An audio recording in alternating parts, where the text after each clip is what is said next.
بسا اوقات انسان در حالت غضب زنش است، مهر داده، اولادای خردکش است، هیچ چیزی دیگری نداره، لیکن یک دفعه نزاع بین زن و شوهر شروع میشه دردناکه که چرا وقت ناوردی سرد بود، اینو اینقدر گپ، باز میگه یک طلاقی، دو طلاقی، سه طلاقی.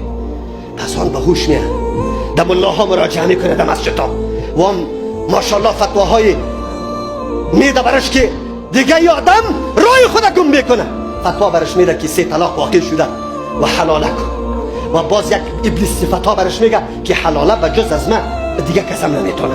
این مسائل واقع شده، در این معاشره واقع شده. کسی که پیروی تقلید از اولانی تقلید از پای انداخته و می مشکلات ها و بین می ناهنجاری ها مبتلاست.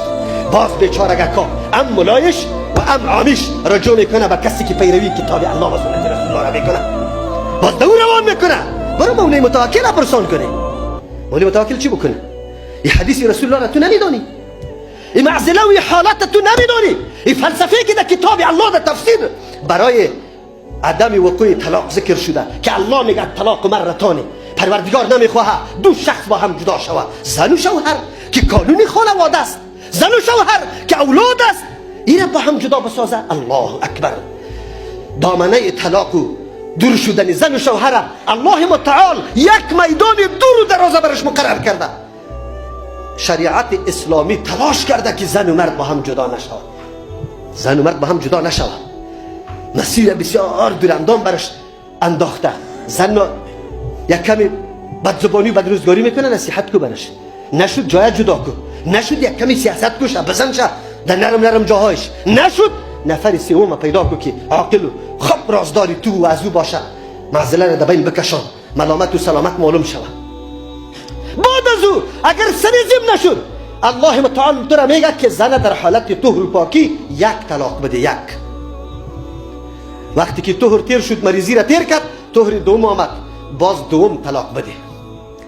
آلی وقتی که مریضی هم تیر شد، دوم مریضی، طهر سوم که آمد، اینجا طلاق نده، سوم طلاق واقع نکن. شده میتونه او هم به هوش آمده باشد، تم به هوش آمده باشی و هر دو پشیمان شده باشه. تا امی مرحله رم الله متعال نه تجدید نکاح را سرت کرده، نه کدام جنجال و کشکال دیگر، پس رجوع میتونی بزنی خود. اما آینده یک طلاق باقی مانده، خیر و خلاص. متوجه باش، الله برات فرمان داده. عمر رضی الله عنه سه طلاق در یک مجلس شمار کرد، به خاطر از این شمار کرد که مردم شروع کردن هر کسی طلاق، هر کسی طلاق. عمر رضی الله عنه گفت در آن چیزی که الله متعال برای شما مهلت قرار داده بود شما عجله کردی، این مهلت های الله را در نظر نگرفته. ما بعد از اگر کسی سه طلاق داده بود سه نافذ میکنم.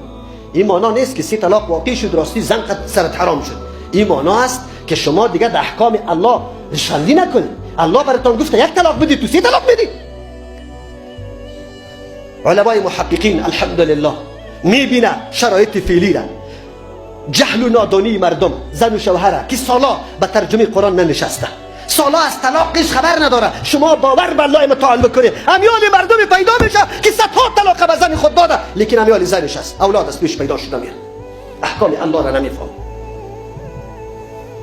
یک مردکه پیش میاد، بعد از اینکه سیاستش ترجمه را شنیده، پس رفته برش گفته که اون مردکه تو 70 مرتبه من از 70 کرده زیاد طلاق دادی، بس زنی تست و میخود زنا، تو برو یک دفعه پیش مولوی سه، من دیگه امروز تو زندگی ندارم، جهنم خوش ندارم، اولاد ترک میکنم، خود جهنم خوش ندارم.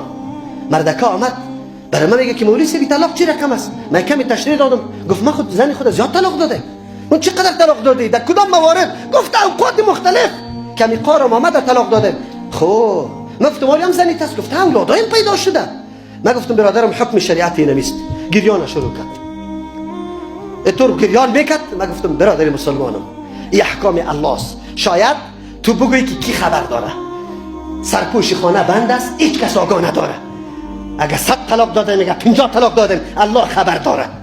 تو سری احکام الله ریشخندی کرده ای، احکام الله را مورد استهزاء قرار داده ای، تو برش اعتنا نمیکنی.